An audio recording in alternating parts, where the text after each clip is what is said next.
The drums started underground.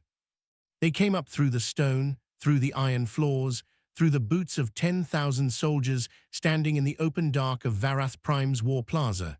It was not a sound you heard with your ears first. It was a sound you felt in your chest, deep and slow, like the planet itself was clearing its throat before it spoke. Grand War Chief Vor stood at the edge of the obsidian platform above them all. He was old, by Drakkar measure, his red scales had gone dark at the edges, his horns were worn smooth from decades of war helms, and the scar that ran from his left jaw to his collar had faded to silver. He did not speak yet. He let the drums do it for him. He had learned, over 60 years of command, that soldiers who were made to wait heard more clearly when the words finally came. Below him, the red dragon clans of the Drakkar Reach stood at attention. Warriors of the First Flame, the Ashclaw line, the Burning Ridge, all of them, every bloodline that had sworn under the war banner. Their armor caught the light of Varath Prime's twin moons and threw it back in red and orange.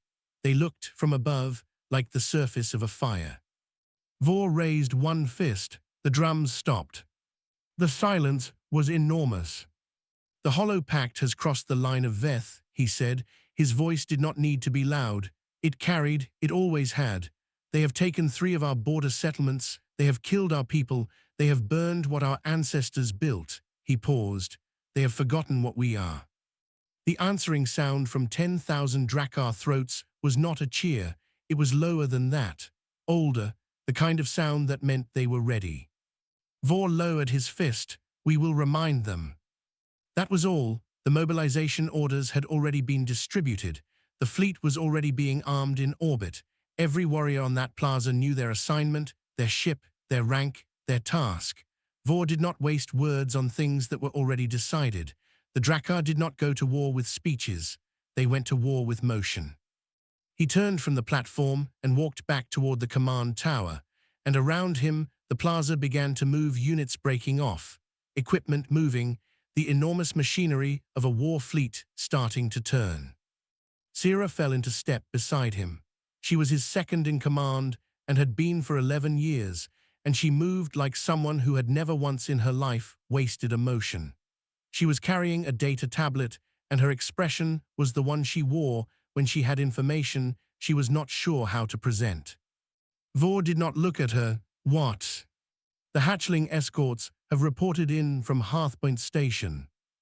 Hearthpoint was the diplomatic station in high orbit above Varath Prime, a joint outpost, half Drakkar, half human, built 5 years ago when the two species had agreed on a preliminary trade arrangement. It was small, functional, and mostly unremarkable. 6 months ago, the clan elders had sent 7 hatchlings there as part of the Hearth, offering the ancient tradition of placing young in a neutral space to signal non-aggression during active negotiations. The hatchlings were supposed to remain there until collected for return to Varath Prime at the end of talks. The talks had been extended several times. The hatchlings had remained. "They are ready to collect the young," Vor said. It was not a question. "They attempted to collect the young," Sira said. He looked at her now. She held up the tablet. On the screen was a live feed from Hearthpoint Station's corridor cameras. The image showed a wide hallway with soft lighting and pale walls. In the middle of the hallway, a human male was sitting cross-legged on the floor. He appeared to be in his mid-30s by human measure, brown-haired, slightly rumpled, with the look of someone who had not planned to be sitting on the floor but had adjusted his expectations. Across his lap, draped like a piece of heavy cloth, was a Drakkar hatchling. Its eyes were closed. Its tail was wrapped twice around the human's left forearm. It was, clearly and completely, asleep. The human looked up at something off-camera. He said something. The feed had audio. Vor read the translation text at the bottom of the screen. "I didn't start this," the human had said. Vor stared at the image for a moment, then he looked at Sira. "Where are the other 6 hatchlings?" Sira scrolled to the next feed. A human woman with short hair, the station's medical officer, according to her file, was seated at a desk attempting to work. 3 hatchlings were piled on top of her. One was using her shoulder as a chin rest. One appeared to have gone to sleep against the back of her neck. The third was awake and watching the medical officer's stylus with focused, predatory attention every time she moved it across the datapad. The medical officer did not look alarmed. She looked like someone who had made peace with something. Vor scrolled through the remaining feeds himself. Another hatchling was under the desk of a human technician who appeared to be doing maintenance work, one hand on a panel and one hand absently resting on the hatchling's back. Another was following a human crew member down a corridor at close range, wings half open for balance, making small clicking sounds. The last one was asleep in what appeared to be a supply closet, curled in the corner, directly next to the boots of a human who was counting inventory from a shelf above it. Vor set the tablet down. "The escort warriors," he said. "Why did they not simply lift the hatchlings and bring them to the shuttle?" Sierra's jaw tightened slightly. "They tried. The hatchlings made the keen." The keen, Vor knew what that was. Every Drakkar knew what that was. It was the sound hatchlings made in their first year of life when they were separated from a primary caretaker. It was not aggressive. It was not a threat. It was simply the sound of something very small in genuine distress, and it activated every protective instinct in a Drakkar nervous system like a switch being thrown. Warriors who had walked through fire had flinched at that sound. It was biological. It was not a weakness. It was simply what it was. "How long," Vor said, "has this been going on?" Sierra was quiet for a moment. "Approximately 4 months, based on the station logs." 4 months? Yes. And no one reported this. Another pause. There were reports filed. They were categorized as cultural observation, non-urgent. They were in a queue. Vor looked at the tablet one more time. The human on the floor, the one with the hatchling across his lap, had gone back to reading something on his own handheld. He had not tried to move the hatchling. He was just sitting there, back against the wall, one arm occupied by a sleeping infant dragon, reading. He looked, Vor thought, completely at ease. "Hold the fleet mobilization," Vor said. 48 hours. Sierra did not question it. She noted it on her tablet. "And the hatchlings." "Leave them where they are." He started walking again, for now. Up on Hearthpoint Station, Rail had no idea any of this had happened. He was aware that an escort team had come and gone without the hatchlings, and he had seen the look on the lead warrior's face as he left, a look that said the situation had been escalated to people with more authority. He understood that this was probably going to become a problem of some kind. He looked down at Dusk, who was still asleep on his lap. The hatchling's sides rose and fell slowly. Its claws, even in sleep, were loosely curled around his forearm, not gripping, just resting there, the way a hand rests on something familiar. Rail sighed. "I really hope you know something I don't," he told the hatchling.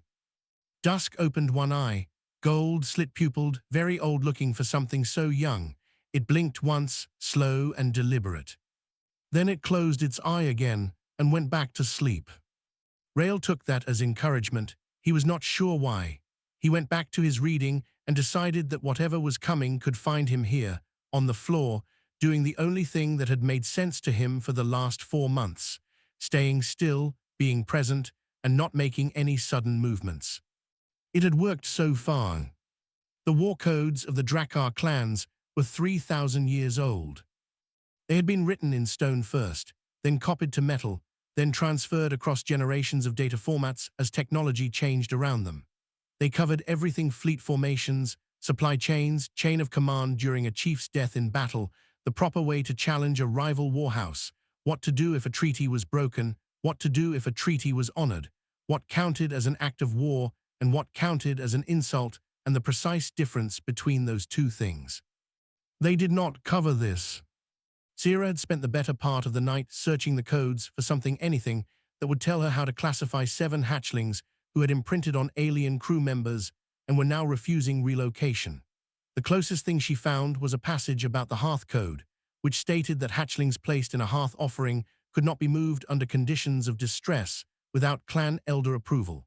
It had been written to protect hatchlings from being used as leverage in political disputes. No one who wrote it had imagined a scenario where the hatchlings themselves were the dispute. She reported this to Vor at first light. He listened, he did not interrupt. When she finished, he was quiet for a long moment, and then he said, Bring me the full station feed from the last 6 months. She brought it. She set the display on the long table in the war room and stepped back, and Vor watched. He watched for nearly 2 hours. He watched the hatchlings arrive at Hearthpoint Station, small, alert, slightly overwhelmed by the unfamiliar sounds and smells of a human-built space. He watched them keep their distance from the human crew at first, the way young Drakkar did in any new environment, clustering together and watching everything from a safe corner. He watched the humans, for their part, do something he had not expected. They left the hatchlings alone. They did not approach. They did not try to touch or handle or examine. They simply went about their work, and if a hatchling was in the way, they stepped around it. He watched the distance between them shrink over weeks, not because anyone pushed it, because the hatchlings decided, one by one, in their own time, to close it. The first one to approach a human was the smallest, the one the crew had started calling Little Soot, because of the dark smudging on its pale scales. It had gone to the medical officer, Nira, on its 4th day at the station. Nira had been doing inventory in the medical bay, and the hatchling had simply walked in, sat down near her feet, and watched. She had noticed it. She had looked at it for a moment. Then she had gone back to her inventory. She had not made a fuss. She had not tried to pick it up or speak to it or feed it. She had just continued working. Little Soot had stayed for 3 hours that first day, then 4 the next. By the end of the 2nd week, it was sleeping in the medical bay. The pattern repeated with the others, each one choosing differently. One was drawn to the sound of a maintenance worker named Bol humming while he worked, another to the quiet predictability of Rail's movements as he sat at his desk for hours writing reports. The hatchling that latched onto Rail had taken the longest. It had circled him for nearly 2 weeks, getting closer each day, before it finally climbed into his lap one afternoon and went to sleep there as if it had been doing it for years. Rail, on the feed, had looked at the hatchling, then at the ceiling, then back at the hatchling. Then he had very carefully picked up his work tablet with his free hand and continued what he was doing. Vor paused the feed there. He looked at the frozen image for a moment. Then he turned to Sira and said, "Why did the station logs not flag this as significant?" Sira said, "The human liaison Rail filed observational reports beginning approximately 6 weeks into the hatchling's stay. He noted the behavioral changes and described the early stages of bonding. The reports were processed by the Diplomatic Relay Office and filed under Cultural Observation, subcategory non-urgent. They were in a review queue." "Who manages that queue?" A pause. "Technically, your office." Vor said nothing. He turned back to the display. He resumed the feed. He watched the rest of it without speaking, the bonds deepening, the hatchlings more relaxed, the human crew more accustomed. He watched Nira working at her desk with 3 hatchlings on and around her. He watched Little Soot asleep in a supply room, tucked against the boots of a human who seemed to have decided that this was simply where the hatchlings slept now. When the feed ended, he said, "Send warriors to attempt removal. Standard method. I want a clear record of the attempt." Sira did not argue. She relayed the order. The attempt lasted 11 minutes. The lead warrior's report was short and precise. Upon physical contact with intent to relocate, all 7 hatchlings produced the bond distress keys simultaneously. The sound was sustained. 2 of the escort warriors had to leave the corridor. The attempt was abandoned. The report reached Vor's desk with a note attached by the station's xenobiologist, a human researcher named Dove, who had been on Hearthpoint for 14 months, and who wrote with the tone of someone who had been waiting to say something for a while. The note said, "I understand the situation is urgent. I want to make sure the relevant parties have access to the following information before any further relocation attempts are made. Drakkar hatchlings have a developmental imprinting window that typically spans the first 12 months of life. During this window, they form a primary neurological bond with a consistent caretaker. This bond is not behavioral preference. It is structural. It changes how their nervous system develops. If that bond is severed before the window closes, the damage is real and lasting. Based on my observations over the last several months, all 7 hatchlings on this station have completed primary bonding. Their bonded individuals are the human crew members you are attempting to separate them from. The window will not close for another 3 to 4 months at minimum. I am happy to provide full documentation. I'm also available to answer questions. I think it would be worth someone asking them. Vor read the note twice. He set it down. He picked it up and read it a third time. Then he called Sira in and handed it to her without a word. She read it. She set it down. She said, "The Hearth Code clause on bond distress, if the bonding is neurologically verified, elder approval to move them is not a formality. It would require a full council review." I know. The council review takes 3 weeks at minimum. I know. She waited. Vor stood up from the table and walked to the window that looked out over Varath Prime's War Plaza, still full of movement and preparation below. The fleet was in orbit. The warriors were ready.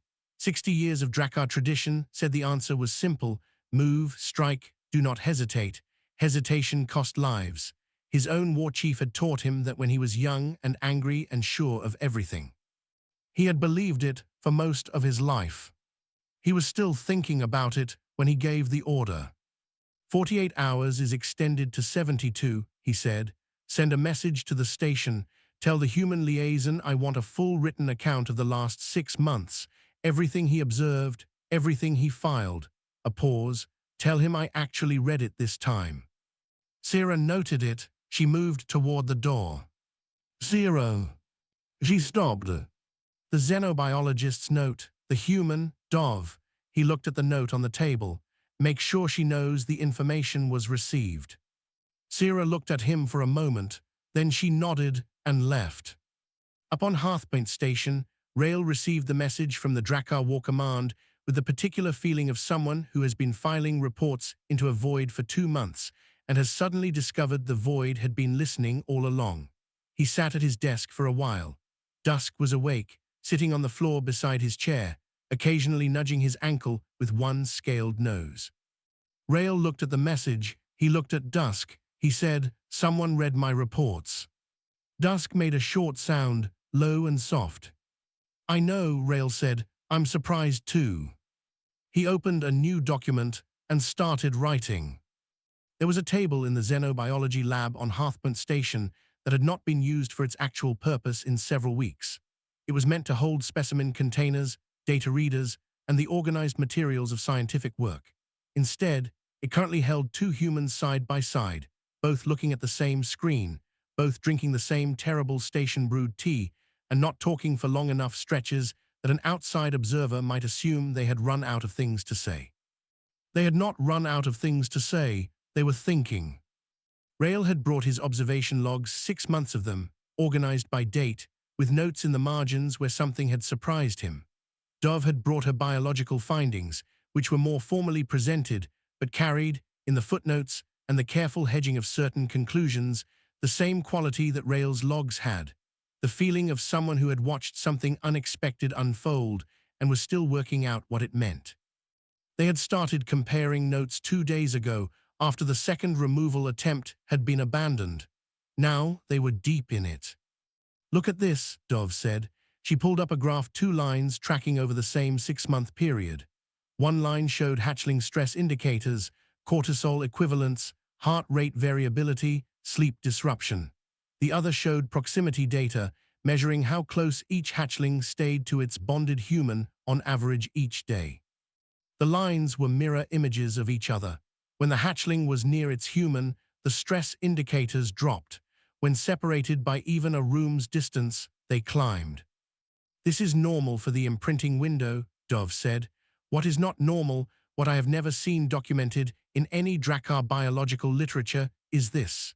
She overlaid a third line, the stress readings of the bonded humans themselves.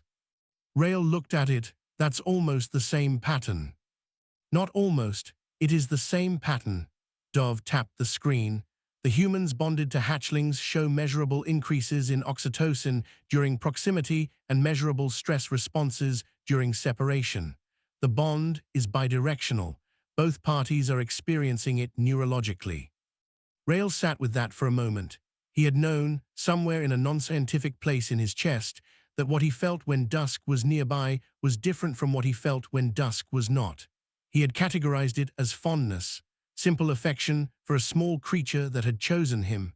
He had not thought of it as something his body was doing without being asked.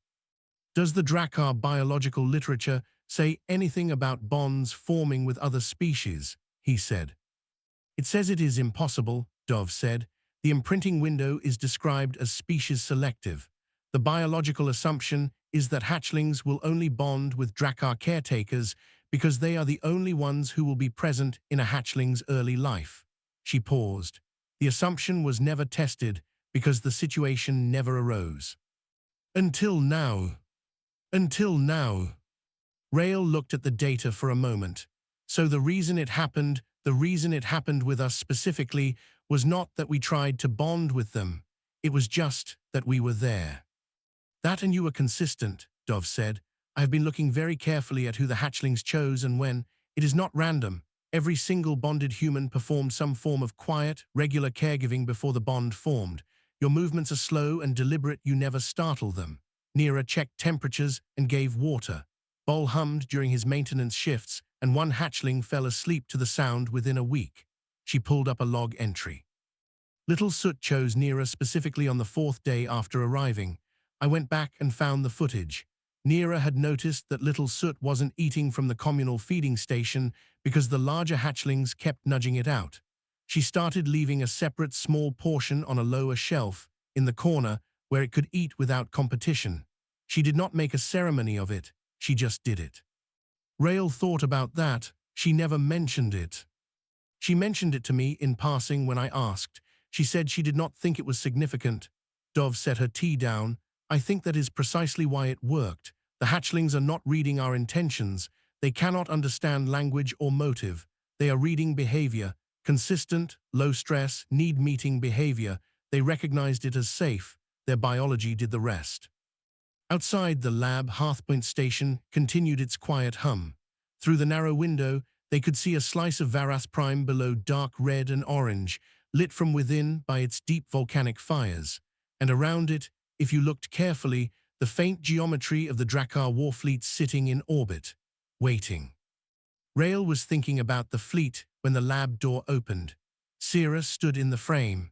She was in her full general's uniform, which looked slightly wrong in the small human-scale doorway, and she was holding a data tablet under one arm. She looked at Rael, then at Dov, then at the screen with the 3 overlapping graph lines. I want to understand this, she said. It was not a request in the usual sense. It was a statement of intent. Dov gestured to the chair across from them. Sira sat. She sat the way people who are not used to sitting for information sit, straight-backed, attentive, like she was absorbing a tactical briefing. Dov walked her through the biology. Rael walked her through the observation logs. Sira listened to all of it without interrupting once, which Rael found slightly unnerving. He was used to Drakkar warriors interrupting. When they were done, Sira was quiet for a long moment. Then she said, "The bond damage. If the hatchlings are moved before the window closes, you are certain of this."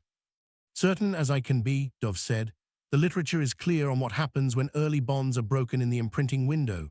The disruption affects social development, attachment capacity, stress regulation. It is not subtle damage.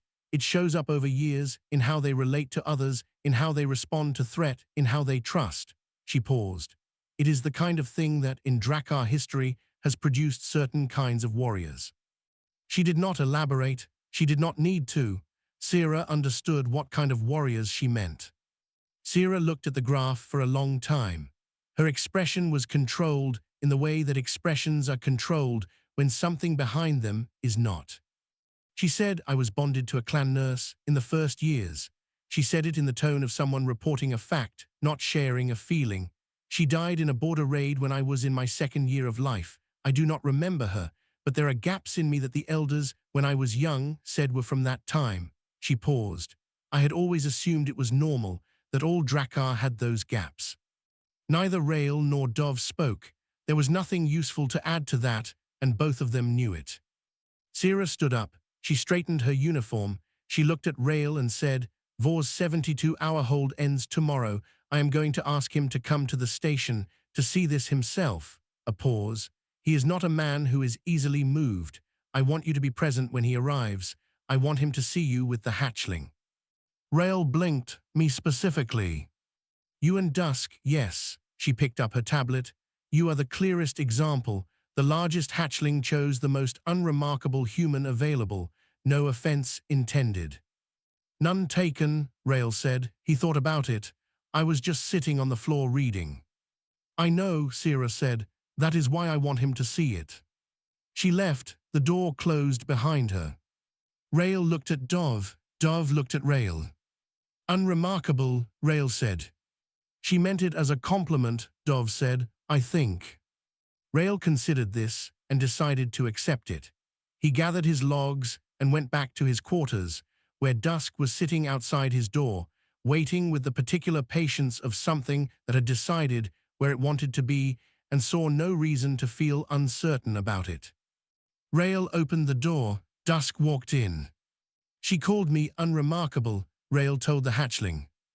Dusk turned in a circle twice, then settled on the floor beside the bed, wings folded, eyes already closing. Rail sat on the edge of the bed and watched it for a moment. He thought about the 3 graph lines. He thought about Nira and the small shelf she had set up without mentioning it to anyone. He thought about Bol humming without knowing a hatchling was falling asleep to it 3 meters away. He thought that humans were probably very strange from the outside, and that they were probably not aware of it, which was possibly the strangest part of all. He turned off the light. In the dark, he could hear Dusk breathing slow and steady, like something that had never once in its short life doubted that it was exactly where it was supposed to be. Rail closed his eyes and listened to it for a while before he went to sleep. Bol found out about it the way he found out about most things on the station, by nearly walking into it. He had come around the corner of Corridor 7 with a repair kit under one arm and a handheld scanner in the other, thinking about a coolant coupling that had been giving him trouble since Tuesday, and he had almost walked directly into the chest of a Drakkar warrior who was standing in the middle of the hallway. He had then looked up and further up, and discovered that there were not 1 but 12 Drakkar warriors standing in Corridor 7, which was not a corridor built with 12 Drakkar warriors in mind. The walls were close. The ceiling was too low for their horns. 2 of them were standing at a slight angle to fit. Bol pressed himself flat against the wall to let them pass, and turned his head to look at Rail, who was standing further down the corridor, looking like a man who had been given very little warning. Bol mouthed, "What is happening?" Rail mouthed back, "The war chief is here." Bol mouthed, "Why?" Rail gave a small shrug that communicated both, "I don't entirely know, and please don't ask me right now," simultaneously. Vor came last. He was taller than his warriors, which was saying something. He moved without hurry, the way large things move when they have never needed to rush, because everything gets out of the way. He looked at the station the way soldiers look at terrain, cataloging it, measuring it, filing it. When he passed Bol, he glanced at him briefly. Bol gave a short nod, which was the best he could manage. Vor did not nod back, but he did not look away immediately either, which Bol later decided was probably good enough. Rail walked ahead to lead the group to the hatchling quarters. Sierra fell into step beside Vor. She said nothing. She had told Rail before the shuttle docked that Vor did not need to be guided or narrated to, he needed to be shown, and then left to think, and then spoken to only when he spoke first. Rail had said he understood. He was not sure he understood, but he had spent 8 months learning to sit quietly on a floor without fidgeting, so he felt moderately prepared for this. The hatchling quarters were not, strictly speaking, a designated room. They had started as the secondary equipment storage space, which had been repurposed into a resting area after the hatchlings had made it clear that they preferred it. It was warm, slightly darker than the rest of the station, and had surfaces of various heights, which seemed to matter to creatures that liked to find the right spot for the right moment. 2 hatchlings were in there when they arrived. The other 5 were distributed across the station, each near its bonded human. Dusk, as it happened, was asleep across Rail's shoulders. It had climbed up there in the morning, as it sometimes did when it wanted to be at head height, and Rail had learned that the easiest response to this was to let it settle and then continue doing whatever he was doing. So he had continued doing whatever he was doing, which was walking the Grand War Chief of the Drakkar clans through a diplomatic space station, with a large infant dragon draped over him like a very warm, scaled scarf. Vor looked at this for a moment. He did not comment. He spent 40 minutes walking through the station. He saw the hatchling that had set up residence under Bol's workstation. It was awake now, watching the unfamiliar visitors with interested eyes, but not moving, because Bol had stopped near it, and its sense of the situation was tied to Bol's. He saw Nira in the medical bay, where little Soot was occupying the chair beside her desk, with the confident air of something that had decided it lived there. Nira looked up when Vor's group came in, took in 12 elite warriors and a war chief, processed this, and then said, "Hello, please don't touch anything in here without gloves." She said it with the particular efficiency of someone who had run out of capacity to be surprised. Vor looked at Little Soot. Little Soot looked at Vor. It made a short, soft sound that Rael had come to recognize as a sound of cautious interest, not afraid, but paying attention. Vor moved on. He did not speak for most of the tour. He spoke in the hatchling quarters when the two youngest ones came over to investigate the visitors, and both retreated quickly to their bonded crew members without being asked. He stood and watched this and said, to no one in particular, "They chose correctly." Rael said carefully, "The crew didn't know they were being chosen." Vor looked at him. "That is what I mean." They went to the common room after, where Rael had set up a small table and 2 chairs because Sira had told him Vor would want somewhere to sit that was not at a desk. It was as close to a neutral space as the station had. The 12 warriors remained in the corridor. Dusk climbed down from Rael's shoulders and sat on the floor beside his chair, which it did every time Rael sat down. Vor looked at the hatchling. He looked at Rael. He said, "You are not alarmed by it." "Not anymore," Rael said. "I was at the beginning. They're predators, even young, but Dusk never," he thought about how to say it. "It never needed me to be afraid of it. It just needed me to be there." "The Drakkar do not raise young the way your people do," Vor said. He said it the way someone states a known fact, not the way someone defends something.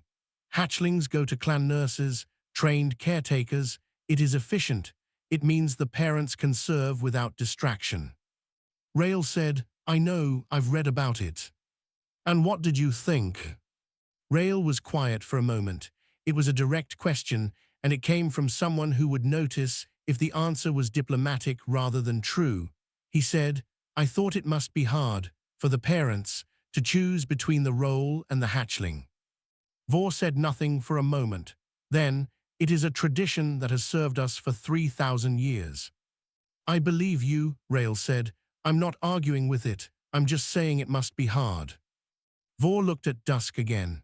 The hatchling was watching the conversation with that steady, old-looking attention that hatchlings had when they were not sure what was happening, but trusted that the person beside them was managing it.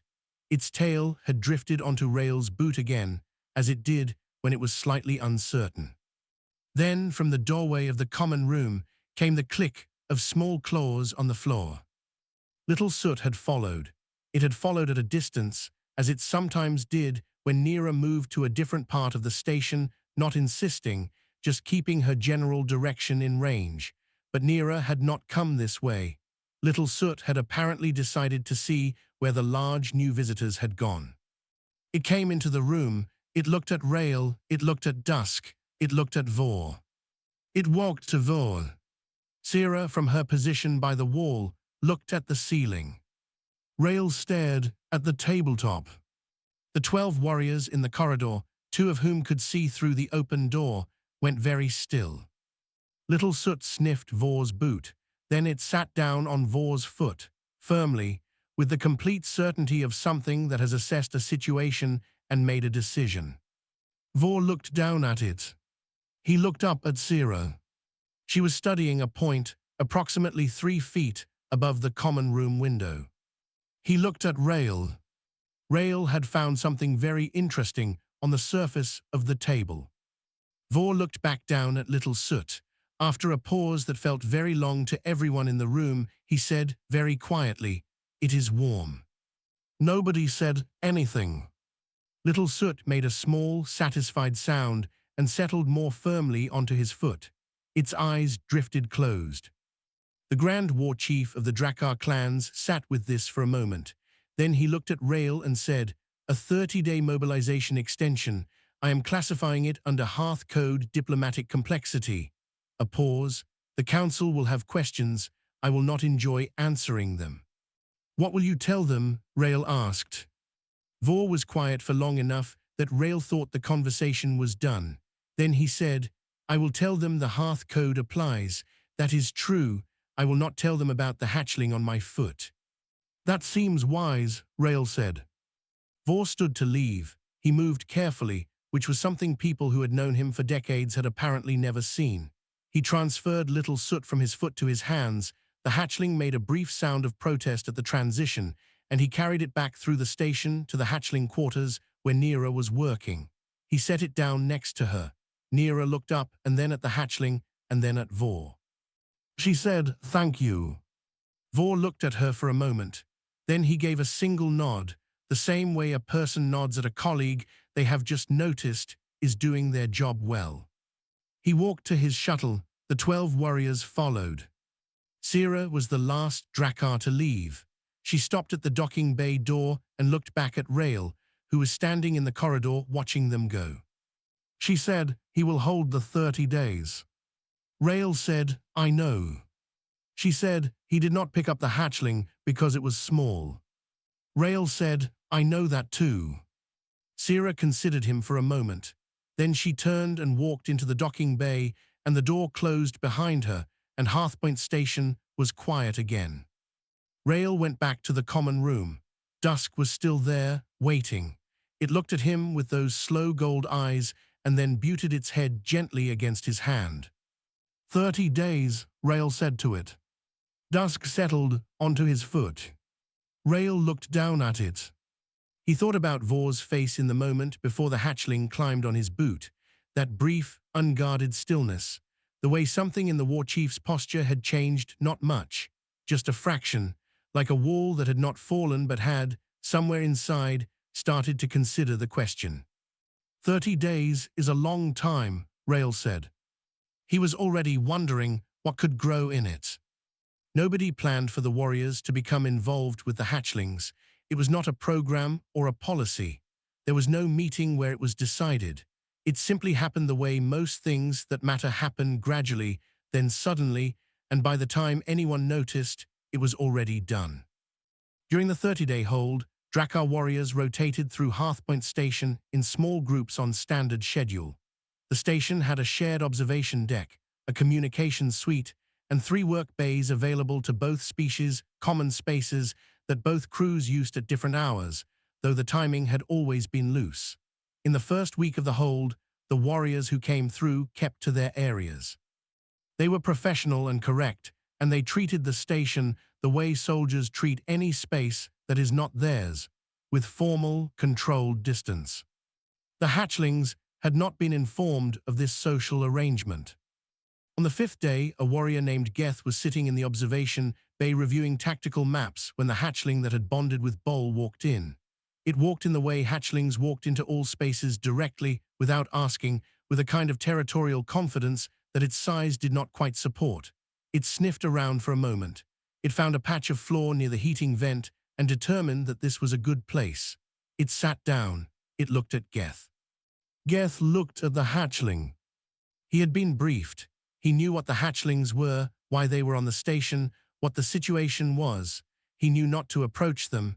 He was not sure anyone had told him what to do if one approached him. He went back to his tactical maps. After approximately 4 minutes, he realized the hatchling had shifted position and was now closer, perhaps half a meter closer, without him seeing it move. He looked up.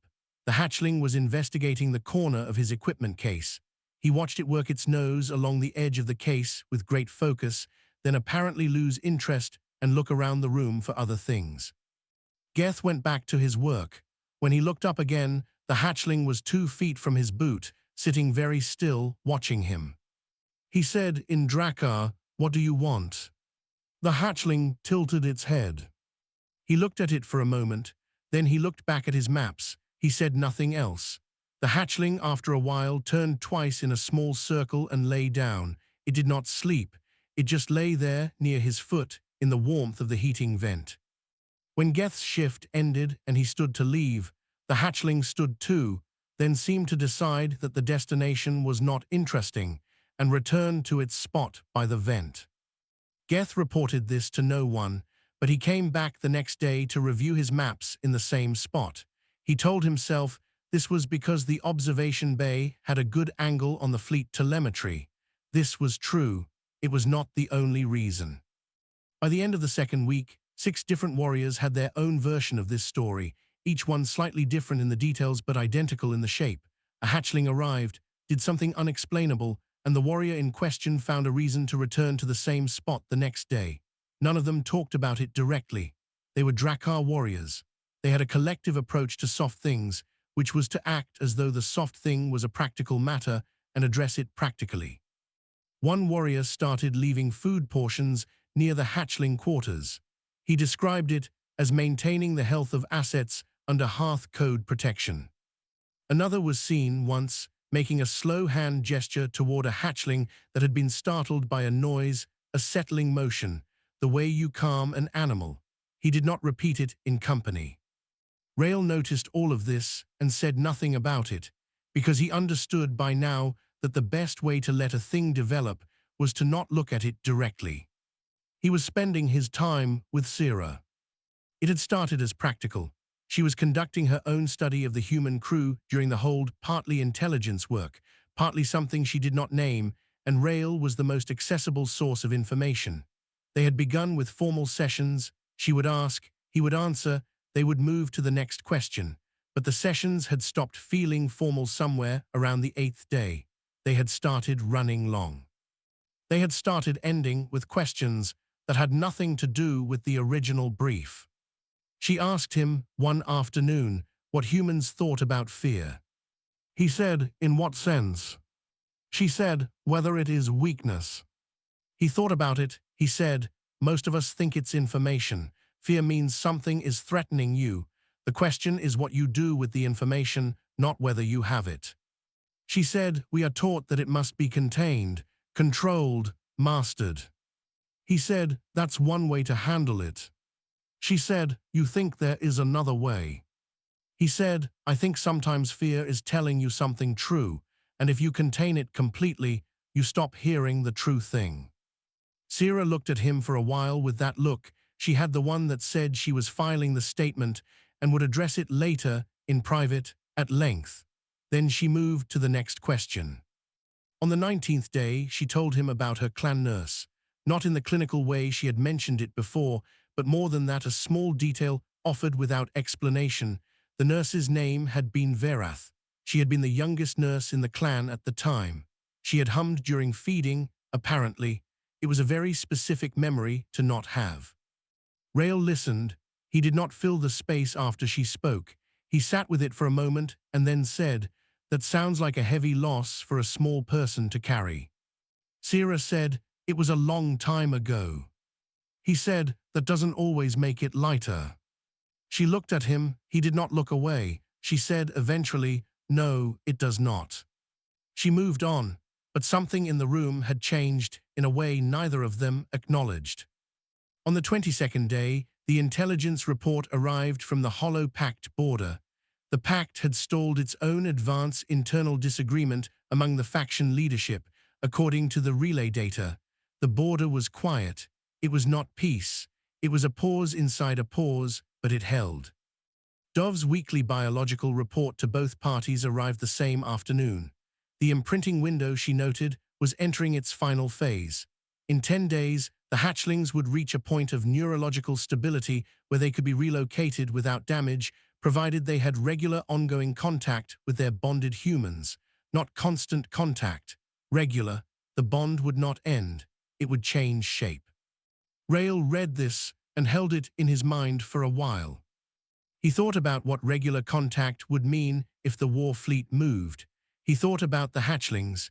He thought about the warriors watching them from careful distances and then coming back the next day to the same spot. He thought about little soot on Vor's foot. He opened a document and stared at it for a long time. He was not a diplomat by training. He was a cultural liaison, which was a job that mostly involved writing detailed notes about things that other people would then use to make decisions. He had never written a formal proposal in his career. He was not sure he knew how. He wrote it anyway. It took him 2 days. It was 6 pages. He had Dov review the biological portions. He had Nira review the medical risk sections. He said nothing to anyone else about what it contained. The core of it fit in 2 sentences.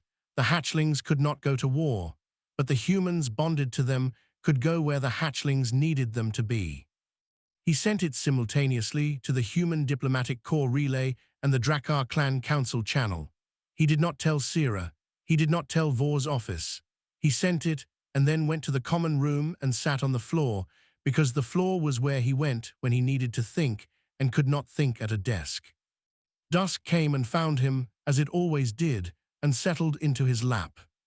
He sat there for a while, listening to the station's quiet sounds, the hum of life support, and the soft sound of a hatchling that weighed considerably more than it had 6 months ago, but still, with total confidence, fit itself into the same space it always had.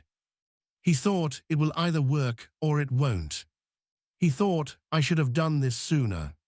He thought, I'm doing it now. The proposal reached Vor's desk 3 hours later. Vor read it twice. He set it down. He picked it up and read it a 3rd time. He called Sira in and handed it to her without a word. She read it. She set it down. She said, he is proposing that bonded human crew members travel with the hatchlings to a protected rear position for the duration of the campaign, maintaining bond contact through window closure, then returning to the station. Vor said, I know what it says. She waited. He said, it is a strange proposal. She said nothing. He said, find out if the humans would actually do it. Sira already knew the answer. She had spent 22 days with Rael. She knew that he had been on the floor of the common room when she'd gone looking for him, with Dusk in his lap. On the same day, a war fleet was parked outside the station's windows. She knew that Nira, when told the hatchlings might need to travel in a fleet rear position, had said, I'll need to restock the medical kit, before she'd said anything else. She knew that Bol had, without being asked, already started checking which of his tools were rated for ship transit. She knew the answer, but she went to ask anyway because Vor needed to hear it said. She found Rael in the common room. Dusk was asleep. The station was quiet around them. She stood in the doorway and said, if the proposal is accepted, would you actually go? Rael looked up. He said, yes. She said, you would travel with a war fleet into an active conflict zone, to sit in the back of a transport ship and be present for a hatchling. He said, yes. She said, why? He thought about it. He looked at Dusk. He said, because it needs me to be there, that's enough. Sira stood in the doorway for a moment longer. Then she turned and went back to tell Vor. She did not tell him that she had already known. She did not tell him that the answer had not surprised her at all. She did not tell him that this was the thing about humans she had been trying to name for 22 days, and that she had finally, standing in a quiet corridor on a small diplomatic station with a war fleet in the window, found the word for it. She told him, they will go. Vor picked up the proposal. He approved it. The fleet was magnificent, if you liked that sort of thing. Rael was watching it through the transport's narrow viewport as the jump sequence began, and he thought that he did not exactly like that sort of thing, but he could not deny that it was something to see. The Drakkar war fleet in formation was not like anything in human military architecture. It was not designed for economy of space or clean lines or any of the things human shipbuilders tended to reach for. It was designed to look like what it was. The ships were dark red and angular, and they moved in a formation that looked, from outside, like a fist closing. Behind the fist, in the protected rear, were 2 small human transport vessels. Rael's was the first. It carried him, Nira, Bol, and 4 other volunteers. It also carried all 7 hatchlings who had been loaded into the transport with what could only be described as cooperative suspicion. They had not fought the transfer.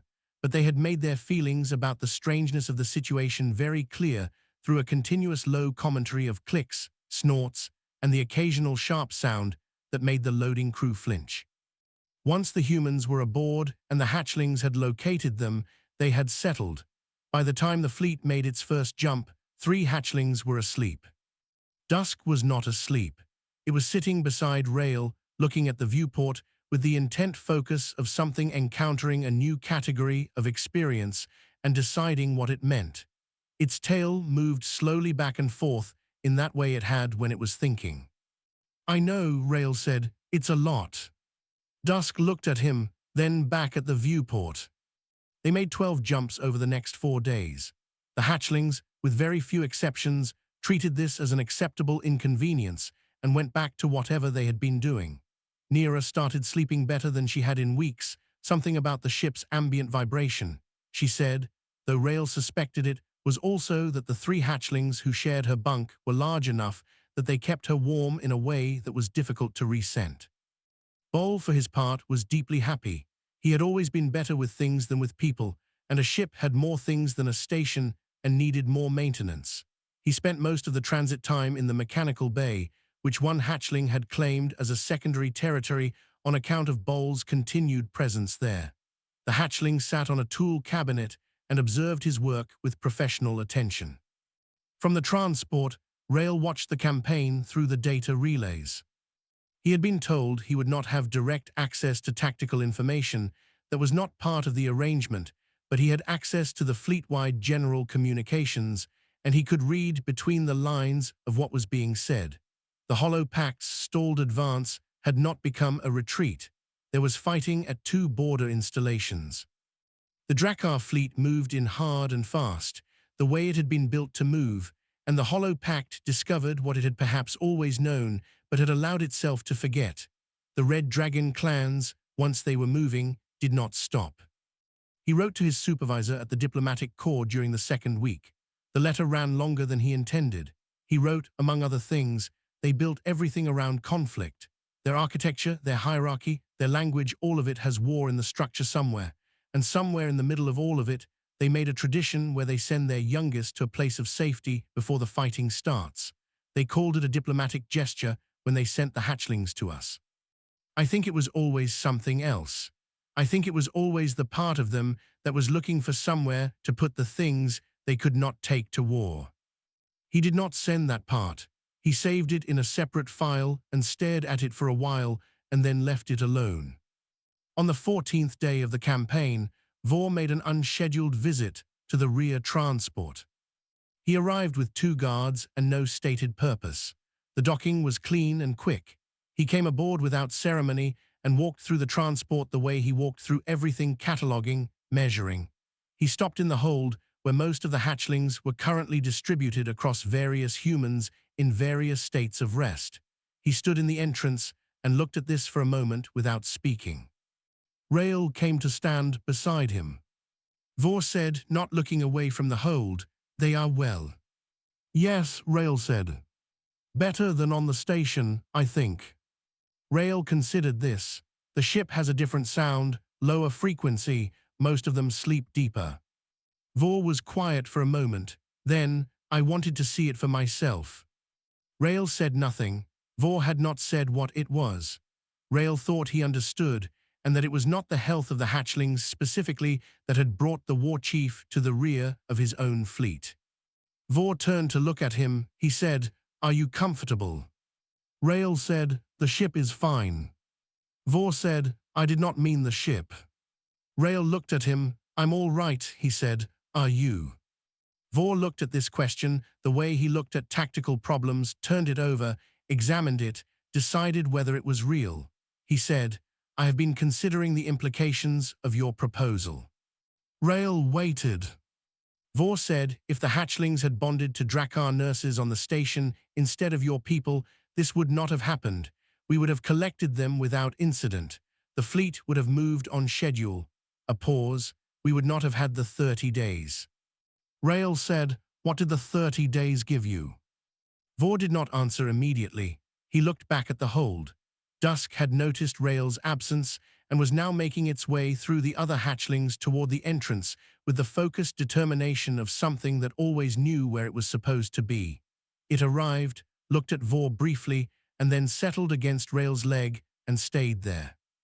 Vor watched this, then he said, not answering the question directly but answering it, "My War Council believes I extended the hold for code reasons. They are correct. The code reason is also true." He paused. "But there are things I saw in those 30 days that I would not have seen from the war platform. I saw my warriors, one by one, deciding to go back to the same corridor, the same bay, the same spot near the heating vent." Another pause. "I saw what it looked like from the outside. What we look like when something small trusts us." Rail did not say anything. He thought sometimes that the most useful thing a person could do was to understand when the right answer was to just let someone keep talking. Vor said, "We do not have a tradition of looking at that." Rail said, "No." Vor said, "Perhaps we should." He left shortly after. He did not say goodbye in the human sense. He gave a single direct nod, which Rail had come to understand was the Drakkar equivalent of something much longer. He went back through the docking bay, and the transport sealed behind him. The campaign ended 17 days later. The Hollow Pact, facing the full weight of a Drakkar fleet that had been delayed but not diminished, made the practical calculation. A border settlement was negotiated through third-party channels. The terms were not soft, but the shooting stopped, and both sides retained enough of what they needed that it could hold. The fleet turned back toward Varus Prime. The hatchlings, as Dov had predicted, were stable. The imprinting window had fully closed during the transit home. They did not stop seeking their bonded humans. Dusk was still in Rail's general proximity most of the time, and little Soot had made it clear to anyone who observed closely that Nera was her person and that this was a settled matter. But they were stable. They could be with Drakkar caretakers, now without the distress gene. They moved between their bonded humans and Drakkar staff without anxiety. The bond had changed shape, as Dov had said it would. It had not ended. The clan elders debated what to do about this for 3 days. Rail was not present for the debate. He was told about it afterward, briefly, by Sira. She said, "They have added a clause to the Hearth Code." He said, "What does it say?" She said, "That bonds formed in good faith between hatchlings and any caretaker of any species are recognized as valid under the code. The protections apply." Rail thought about that. He said, "That's a big change." She said, "It is one sentence in a very long document." He said, "One sentence in a very long document is how most things change." Back on Hearthpoint Station, things went back to what they were, or what they were, with small differences that added up. The warriors who had come through during the hold came back on regular rotation now, and they did not, quite, keep their formal distance the way they had before. Geth came back to the observation bay. He said it had good telemetry angles. The hatchling came back to the heating vent. This was not remarked upon by anyone. Rail was in his usual spot on the common room floor on the evening after the fleet returned to orbit. Dusk was in his lap, which was a tighter fit than it had been 6 months ago, but they had both made peace with this. He was not reading. He was just sitting, the way you sit when something has ended and you are taking a moment to notice that. Sira came in. She did not have a tablet. She was not in her full uniform. She sat down beside him on the floor, which she had never done, and for a while they did not say anything. Then she said, "The warriors talk about you." He said, "I'd heard something like that." She said, "They don't have a word for it, for what you did. We have no concept for someone who is not a warrior choosing to enter a war formation for the sake of something small." He said, "It wasn't really a war zone." She said, "You did not know that when you agreed to go." He did not answer. Dusk made a small sound in its sleep and shifted its weight. The station hummed around them. Through the common room window, Varath Prime was visible, slow and red and massive, doing what planets do, which is mostly just being there. Sira said, "We have a word in the old tongue.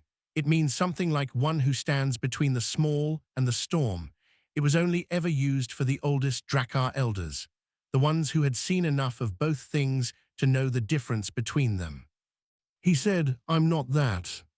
She said, no, you are something else.